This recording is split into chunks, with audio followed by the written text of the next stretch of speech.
studio. Yeah, fucking Cypress used to be at a studio and kind of more like in like towards East LA all that area, and fucking and man, yeah, I used to catch the bus all the way to go pull up on Cypress and just top it up, or man, big shout out to the Hungry Allison. She had this little ugly ass beat up car. Like you had to like do the most to open it, or we used to have to leave it unlocked and shit like that. Like we used to have to do the most, but she still ain't brought her whip, so I could go to do certain shit. You know what I mean? Beat up whips. That's what's up. Like some little bullshit, like real life. So yeah, shout out everybody that was part of the process and still is part of the process. Yeah, facts. Big shout out to Cyrus Marino. He's the one. Him and Chris Munoz. They the one that brought me around so that I can be here today. You feel me? So shout out to Cypress, whatever. Now, and shout out to Dinner, because Dinner, like you said, was the middleman and y'all getting together. Yeah. Now, domestic violence video, right? You say you only had 114 followers, right? 114. You would get on Instagram. You would get 200K views on this. TikTok, you posted at 7 p.m. By 10 p.m., you got 500,000. You would go to sleep, wake up to 3.1 million views on TikTok. And then viral good videos posted, you get 300,000 followers on Instagram, and you would go, and you actually went viral before this, right? Yeah, I fucking had like a little, but that domestic violence one was crazy, fool. Like in one day I had 200K on Instagram views, which was a lot at the moment. Still is a lot. Shout out to everybody that put in work, but I was with Cypress again. I showed Cypress the video, he was hating. Cypress is very bold and very serious. If you guys know Cypress, he's very like, you're my brother right there. But Cypress is very, he's not a yes man. And Cypress, he's like, it's cool, give me back my phone. Shout out Izzy, which is the president of the video. Shout out Cypress, bro. Yeah, and then and my ass fucking, fuck this old ass fool. Like, they always make fun of Cypress because they're older than me. And I uploaded, and then I think we were going to like some shit with Chike. Or like a music video. I don't know exactly what it was. Yeah, we're going to some studio called 519. We're walking in, and I'm like, damn. See that 500K? 500K. And I'm like, oh shit. I checked, like right before I checked it, it was like 600-700K. I'm like, oh shit. Couple hours. I knock out. My DMs is booming. Celebrities following me. And then, fucking, I check my shit. And funny hood video was like, hey, can we post this? Oh, hell yeah. They have 26.1 million followers. Man, they post me, my shit go stupid. Stupid. All the Latino pages posted me, like the mean ones and shit. And man, I was getting crazy DMs, and that shit really changed my life. 100%. That's where it all started. Now, you would actually, in the midst of that, you would actually start your first podcast, which was My Dumbass You, July 9th. 2019. You only did like 2 or 3 episodes. Yeah, it didn't go well. I mean, not that it didn't go well, just everybody around me, which is still all my good friends. I'm with them every day. I think I'm about to go with them after this, but their schedule's different. But yeah, but it was dope. I had really good interviews. People always ask me for them again, but the homies don't really like being on camera. That's not really their thing. They don't give a fuck. But yeah, my dumbass youth is what like. In high school we used to be like, what's good, my youth? and then the Hungry Allison used to be like, fucking dumbass. So it's just like a lot of the shit that people like, back to my dumbass youth. Yeah, it was dope. We just didn't end up doing it. Yeah. I feel that. Well, you have to try different things out. If it works for you, it works for you. If not, if not. Now, moms will give you 4 months to live rent free, right? July 13, 2020. The domestic violence video makes it on Big Boy's neighborhood. And you posted that video. I think, did you have tears in your eyes when it happened? The Big Boy shit? Yeah. Nah. Okay, but that was a I forgot what the video looked like. But it for sure was like, I was like, I like pretend that I was like, yeah, but nah. Stupid. 100%, it was funny as fuck. I don't know how many people videos make it to Big Boy's neighborhood. I don't know how much that happens. I don't think there's, I mean, I've never heard nobody else. Yeah. But yeah, man, the girl that connected it with her name's out there. Shout out there. She just moved to New York actually, so good luck on that out there. But yeah, man, she's the one that did the play, and I was on Big Boy, and yeah, I woke up early as fuck. Oh, you knew it was coming? Yeah, I got like the time, like when it was coming. Yeah. Yeah, that's dope. I mean, how many of like your okay? So this whole time, more and more people are starting to know who you are, right? More and more people are starting to want to talk to you now. Yeah. So when that happened, how many more people did you realize was really paying attention? Shit, a lot. Yeah. And that's when you start realizing who knows about you and shit like that. So that's dope. Did it become overwhelming at some point?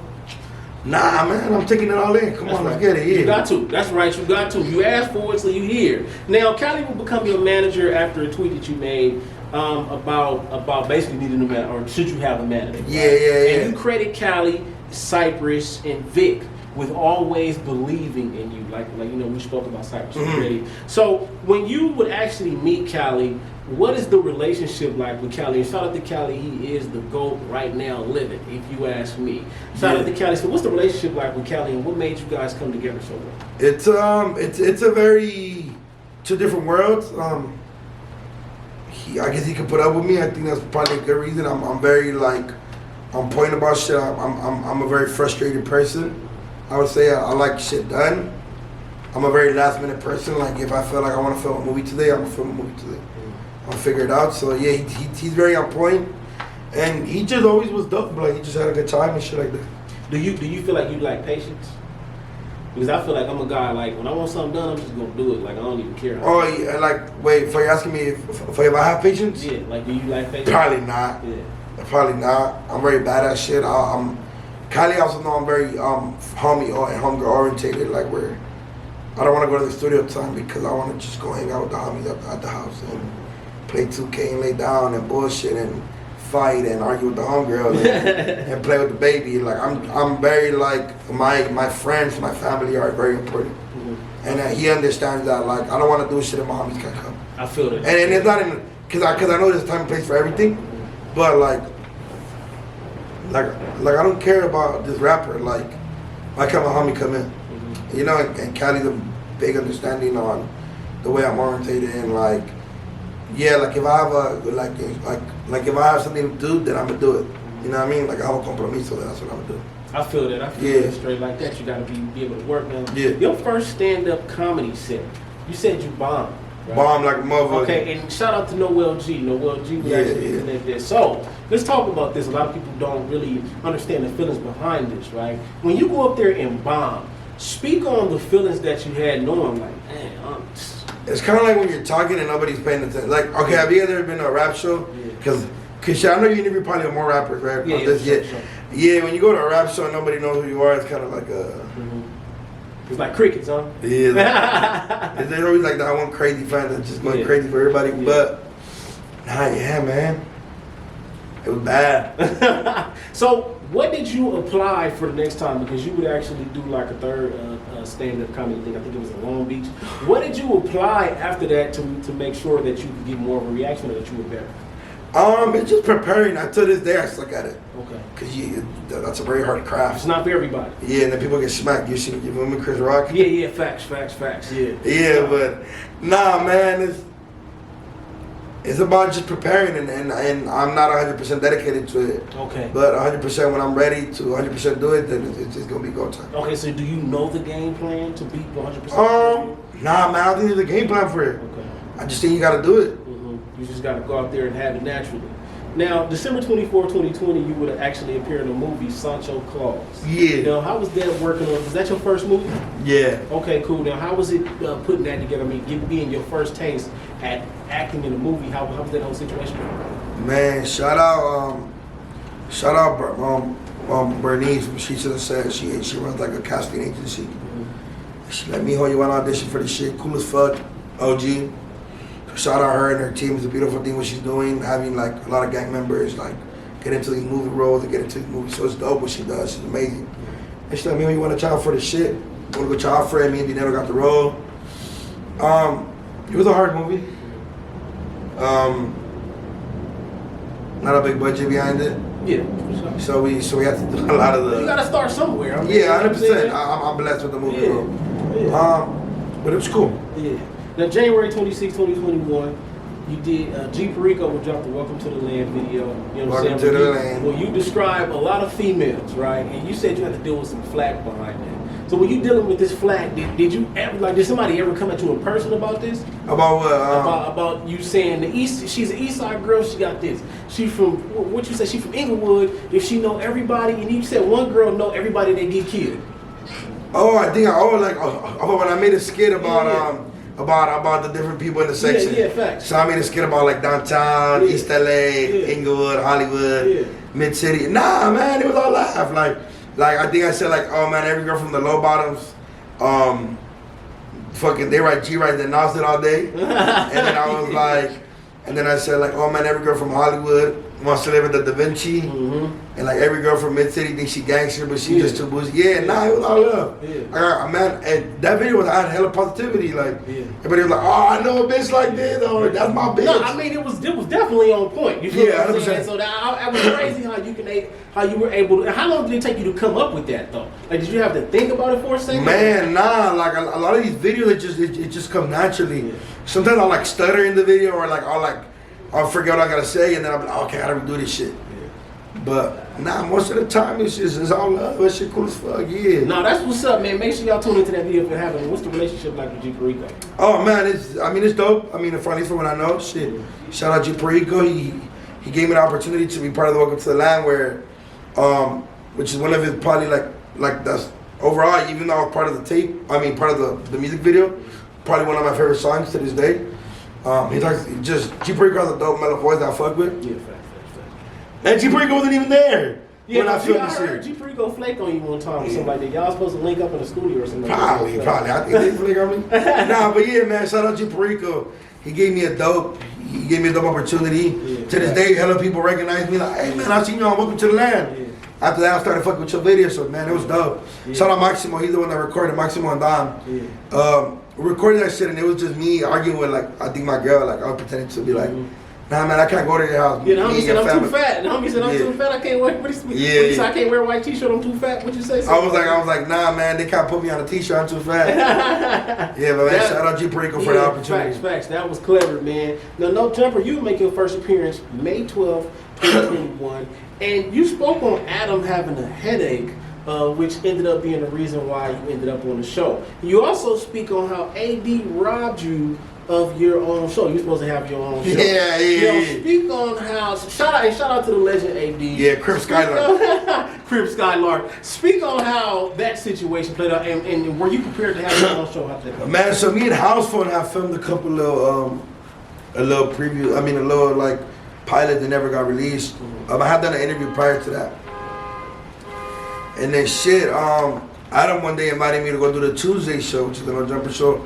It was cool, the vibe. And then on Wednesday, Adam was supposed to be on there, but then he posted on his story. I seen he posted like, I have a headache. I was supposed to be on today, but I can't. So make sure you go tune in. And I was like, hey, I can make it there. I'm gonna be like 10 minutes late. He's like, yeah, pull up. Oh, so you tapped in with him as soon as you saw that? And then I pulled up and shit. After that, history. After that is history. He's been on No Jumper ever since. So what's your relationship like with AD, man? He is my dog, my perro. It's my crib. Yeah. That's my perrito. That's right. Shout out to AD, man. Now, you were inspired by Fluffy, and you also look up to Joe Coy. You would actually get a Joe Coy response when you tapped in with Joe Coy. So what inspired you about Fluffy? Man, I think it's probably like the big boy shit, like the fat shit. Like, I like that shit a lot, man. Keep doing your shit, perro. He's funny, I fuck with him. Joe Coy, love him too. Big boy right there, tapped in with me a couple times, showed me how to love. Gave me a big opportunity that I fumbled. Oh wow. But yeah, man, overall, man, I fuck with Joe Coy tough the long way. Joe Coy, you already know, Pa, whenever you need me, it's go time. I'm here for you. I fuck with Joe Coy. Another comedian I really fuck with. I don't know him. But it's DC and Fly. Fuck with him the long way, hell yeah. That's one of your goals, to actually be able to connect with DC. Yeah, hell yeah, man. DC and Fly, you watch this shit. We need to connect, bro. Hey, hopefully you do watch this shit somehow, some way. Now, June 14, 2021, first episode of Brown Bag Podcast. And as you guys are doing the Brown Bag Podcast, Vic spoke about this as well, going to many Dodger games throughout his life. There was a video you posted of people actually recognizing you guys at the Dodgers games. Yeah. Now, how many times had you been going to Dodgers games before that? Man, I've been to a couple before that, as like in my teen and shit. But yeah, man, Dodger games is during Dodger season. Where I grew up like walking is like 10-15 minutes probably from Dodger Stadium, not too long. Okay, that's not bad at all. Just the hills make it longer, but yeah, facts. But yeah, man, nah, it's all love. Growing up in the city during Dodger games, it's something to do. You feel me? Like yeah, I love the vibe's amazing when there's Dodger season in downtown LA and in the area, historic Filipino town, Echo Park area. No, I feel that, and I know it's one thing, like I said, to go to the games, but another, people to start to recognize you for what you do. Oh, so yeah, big ups to that, man. Big ups to that. Now, November 15th, growing up in LA would drop his first episode. You and WattsHomie Quan have a great relationship, and you guys would actually first meet and do 4 skits, which were improv, correct? Yeah, all improv. WattsHomie Quan does a lot of written shit, like they'll do scripts. I'm more of an improv guy. But yeah, man, me and WattsHomie Quan did some shit. Like we had some funny, dope skits. I fuck with Quan a long way, and being part of growing up in LA was a vibe. That shit was funny as fuck. On me, if you have not tapped into that, make sure you tap into that. One of those skits was actually when the homie's always on the phone in the trap. In the trap. Yeah, on me, and would actually go viral with that. What's one of the things that you admire about WattsHomie Quan? His work ethic, bro, and his fucking if y'all know Quan, he talks like this. Yeah. Quan be like, yeah, don't know, I feel like you should do this, and like that's just how Quan talks, and he's very like. Quan is a very inspirational. Quan is like one of those comedians that has like a super deep soul. Like Quan could be a pastor, 100%. But yeah, I feel that. Now, what's one of the things that WattsHomie Quan? Like, what's some game that WattsHomie Quan gave you that you'll never forget? I don't even think he had to give it to me. I just learned how bad his hustle's crazy. Yeah. His fucking work ethic is amazing, bro. Like the shit, how you got on Wild Now shows you that anything you do is possible, fool. That's right, no, for real, on the real. And one day, you should be on Wild 'N Out too. 100%. You know what I'm saying? I'm going in there and fucking everybody up. And the funny thing is, he even spoke about the process of him getting on Wild 'N Out and what he had to go through. So shout out to that process as well. Now, AD takes you to the restaurant Delilah, which is one of Drake's favorite restaurants. And you would discover the Champagne Poppy, which Drake had named. And you went up there with a Pro Club t-shirt on, right? You just dressed regular. I was Pro Clubbed up, man. What was the, if for people who don't know what Delilah is, what is Delilah like? It's Drake's favorite place, shit. Not no facts. I think that explains it enough. Yeah, Drake love that shit. Horny ass Drake. I did a delivery at Delilah, so that's kind of why I know what Delilah is anyway. Now, Otra Vez para la Calle tour, you did that last year. Oh yeah. How did that turn out for you? Oh yeah, Otra Vez para la Calle tour. Yeah, Otra Vez para la Calle. It's just another it's something like Latino parents say like, damn, you're going to the streets again, like Otra Vez para la Calle. Like my mom always tells me like, you going out again? I'm like, yeah, mom. So yeah, man. Shout out to the promoters that booked me for that shit. It was a vibe. Yeah. Now and then what is the now when you going on this tour, what are some of the things that you surprised yourself with? Fans. Yeah. The love, the support, it was a vibe. And we killed that shit. It was fun. We got drunk hella time. We got paid, and because it wasn't really a tour. Like it wasn't like we had a tour bus or anything. It was just like I got booked for a lot of dates within 1 month, and it was a vibe. That's right. That's right. Now you would actually host the Fools Gone Wild show. The novel, yeah. Yeah. Now would they say the higher the socks, the downer the fools? Right, my son think that I have. But they Pro Club. Yeah, shout out Pro Club. If you don't know, them Pro Club socks are mad comfortable. So you got to get you something. Now you would actually join the Pro Club situation in December of 2020. Right? Yeah. Now, you wear a lot of Pro Club. They just give you this stuff or you got to buy it, you get a discount, how that work? They show me love, shout out, shout out to Pro Club. Yeah, shout out Brian for that, man. February 23rd, 2022. This is actually the most recent thing. A year ago, you said, I was broke. Today, I made fun of Mozzie for an hour and a half on No Jumper. Oh yeah, I fucked Mozzie up on the No Jumper interview with that at the end of the day. Shout out Mozzie. Yeah. Blah blah blah, you feel me? One time Aggie, yeah. What was some of the things that you got from Mozzie that day? He's not too cool for school, dog. He's just like, because people have like this perspective about rappers, like, oh, they're cool, and motherfuckers really be thinking they too cool. Like, not Mozzie. Mozzie came in there and fucked us up. So he got on me too. We fucked Mozzie up though bad. We was homeboys. But yeah, man, shout out Mozzie, you feel me? Yeah, no, fact, shout out Mozzie, man. Now, a lot of things, you know, how much fun is it behind the scenes on No Jumper? Because Man. you see the interviews, you see the podcast, but y'all also do a lot behind the scenes. Oh yeah, man, we be talking shit. It's literally what it is. Yeah. No Jumper is like it's like if we were all foster kids, different races, and just they put us in one place and we just bullshit. And Adam happens to be the kid that never got adopted, and he's the oldest. Yeah, shout out Adam. Man. On the real. Now, AD commends you for all the things that you do. Like I said, AD labels him what do you say? AD labels you as working like a Mexican. Now he gives you all this. Do you ever think about all the stuff that you do, or do you ever feel like it's just a hard workload? Fuck no, I want to do more, man.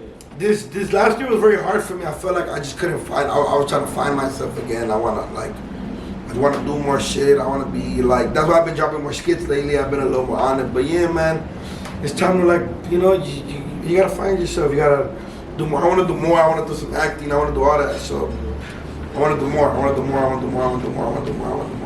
That's right, man. It's a beautiful place to be here because there's no limit to where you can go and the things that you can do. Do you have anything else coming that you can announce now or something in the future? Man, just check out the YouTube. I've been on my YouTube grind. Yeah, facts. I've been on my YouTube grind, grinding. So that's important. So I'm gonna ask you again. When you think about everything you've been through in life, what do you clap it up for? Man, I clap it up for life. And smiles and food and yeah, man, everything. He said food. He clapped up for food, y'all. That's something different. That's right now. Anything that you can manifest at this point in time, like something that has to happen, whether it be this year, next year, 10 years from now. Shit. Hopefully, a movie or TV show, a Netflix special. Who knows? Man, all of it, man. I want it all. I want it all. Even though I know it's gonna be hard, because I get frustrated fast. I hate being places. But yeah, man, I want it all, man. Put me in the movies. Yeah. Let Kevin Hart scream at me in the movies. I'm cool with all that shit. You would take that $1 million and him yelling at you in the movie. Hell yeah, come on. Do you want to ever write your own movie? I think when the day comes, I'll be fired. Okay. So I'll be ready when it comes. Okay. What type of role do you feel like you would be able to play in the movie? I don't know. I'm open to everything. Like if I gotta be a school teacher, a bad kid, a bus driver, shit. If I gotta fucking be the homeless dude that just fella funny in the movie. If I gotta fucking be like the lunch lady, I don't give a fuck. I want to play it all. I want to do it all. Homie said he'll be the lunch lady. Yeah, I'll be the lunch lady. You know? What's your favorite movie to watch? Man, I like a lot of dramas and shit. I like watching girls argue and shit, to be honest. One of my favorite movies, I just watched one of my favorite movies, which was Shawshank Redemption. Okay. That was fire. Shawshank Redemption. Yeah. Okay. That sound interesting. I mean, it sounds like a real good street. You never seen Shawshank Redemption? Nah. Man, with Denzel Washington? Nah, I don't think Man, you gotta watch that. It's on Netflix right now. It's dope. It's funny. Yeah, it's interesting. It's cool as fuck. Okay, so what shows do no watching? Man, I'll tell you, I like drama. I'm a gossiper. Do you like to watch Snowfall? I haven't seen Snowfall. You haven't seen Snowfall? I haven't seen Snowfall. But I'm a big fan of like Top Boy. Okay. Yeah, I heard about Top Boy. Top Boy's cool. There's a show called The Rookie on Hulu. It's like a drama, comedy shit, and like very housewife-ish. Yeah, I watch that shit. There's another one called Station 52. Is it Station 52? I think it's Station 52. It's about some firefighters. Some little bad bitches in there too. Okay. I've been watching Bel Air, the Will Smith shit. Yeah, but shout out to Bel Air. That's going up. Yeah. Man, I've been watching a lot of shit. That's right. Right. Now, I heard y'all actually got a new album coming out at some point. I've been putting in the work for an album. Yeah. But I guess I was hearing it specifically going to be more so like you and Jakarta or you and Denver. Probably just Jakarta, really. Okay. It's time for everybody to branch out. Not in the sense to where like we're not friends no more because we with each other every day, but I want to focus more on the shit I'm doing. And Jakarta has a big career ahead of him, so does Denner or whatever he does. So yeah, man, it's just probably the last tape we'll do as like a group. Are you a writer in the studio? Probably yeah. Like because it's not really my thing. I do it for fun, but in reality, a lot of it came out of it, and a lot of it happened to be Jakarta. And we found the gem from Mid City, and we riding with him. We got his bag on 100%. So it's really for Jakarta. That's right. That's right. Have you ever struggled in confidence with anything? Nah. I don't give a fuck. It's okay to fail. Oh well, not even to fail, but I guess so. I guess it is. Like sometimes, sometimes you may not think highly enough of yourself. Oh no, yeah, 100%. I get what you're saying. Yeah. And how do you usually deal with those situations? Try it again. Yeah. Get better. I think my bars on this tape probably better than the one on the last tape. Yeah, for sure. I'm not a rapper though, you know. Yeah. That's something make that clear. That's something he's not really valuing. But at the end of the day, it's a beautiful thing to even hear that you do it. Oh yeah. You know that you can even go through that way. 100%. You know what I'm saying? Now, make sure y'all tune in to everything DoKnow got going. Chisme with DoKnow, No Jumper, Brown Bag Podcast. You feel what I'm saying? It's your boy J.Brock is Clapitup LA. Any last shout out? Oh shit! Shout out the team. You feel me? Where'd you come up with that? What? Oh, Clapitup? Yeah. Oh, well, Clapitup. So I'm a motivational speaker. So Okay. what I started doing was before I would shoot a video, I would just naturally clap, and I would end my video by clapping. My friends started to joke about it. And then one day my godbrother called me like, yeah, I'm gonna call you Clapper, it's an inside joke. And when he said that, I was thinking about a brand. I went to sleep and was like, that gotta be my brand. Yeah, that's fine. Cause every time I see you, I just like right there. It's catchy as fuck. Yeah. Well, I actually been hearing it all my life. I mean, that's something that you hear all day long. Yeah. People now, I just heard you say it. You feel me on your show? It's just something that's natural, and God had it for me to trademark and really, you know what I'm saying, grow with. So yeah, that's where we at. Yeah, let's clap it up one last time. Finally being My God, hell yeah, that's love. Feel me? Make sure y'all subscribe. Yeah, man, subscribe.